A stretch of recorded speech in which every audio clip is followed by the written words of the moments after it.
ஆனா நமக்கு தெரியும். அவர் வந்து முன்னாடி மோடி வரதுக்கு முன்னாடினாலே அத வந்து ட்வீட் பண்ணிட்டாரு. நான் வந்து டைம் கேட்க போறேன் அப்படின்னு. அவர் வந்து நைனா என்ன சொல்றாரு? என்கிட்ட சொல்லியிருந்தா நான் டைம் கேட்டு வாங்கி தந்திருப்பேன் அப்படின்னு சொல்றாரு. அப்படின்னும்போது அவர் வந்து தேவையில்லாத ஒரு பொருள தான் எல்லாரும் பார்க்குறாங்களோ அப்படின்ற அததான் விமர்சனம் இருக்கு. சொல்றேன். ஓபிஎஸ் வந்து அவர தன்னைத்தானே வந்து தாழ்த்தி அழிச்சுக்கிறாருன்னு தான் பார்க்க முடியும். ஏன்னா, ஒண்ணுமே இல்லாதவரு.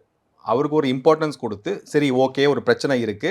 அந்த ஆனா இந்த ஏடிஎம் நீங்க வந்து சொல்லும்போது ஒண்ணும் இல்லாதவர்ன்னு சொல்றீங்கல்ல சார். ஆமா. ஆனா இப்ப பாராளுமன்ற தேர்தல்ல இப்ப வந்து நம்ம அந்த ராமநாதபுரம் தொகுதி எடுத்துக்கிட்டா, இப்ப வந்து டிஎம்கே அவருடைய தனி சின்னத்துல நின்ன பலாப்பழ சின்னத்துக்கும், ஏடிஎம்கேக்கும் டிஃபரன்ஸ் பார்த்தாவே அவ்ளோ இருக்கு. அப்படின்னும்போது அவருடைய ஏரியால அவரு செல்வாக்கா தானே இருக்காரு. எல்லாம் கேஸ்ட் ஓட்டு தானே. அவருக்கு வந்த ஓட்டுன்றதோட அந்த அது கூட்டணிக்கு என்ன உண்டான இருந்தாலும் ஓட்டு தானே ஓட்டுன்னு சார். வின் சி பண்றது இங்க நீங்க அவரு வந்து இந்த தேவர் சமூகத்த சேர்ந்தவர்னு வச்சுக்கிட்டீங்கன்னா, இங்க கவுண்டர் பண்றதுக்கு இங்க வந்து டிடிவி தினகரன் இருக்காரு.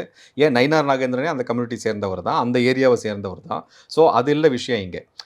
இப்ப ஓபிஎஸ் வந்து இட்ஸ் அ ஃபெயிலியர் மாடல்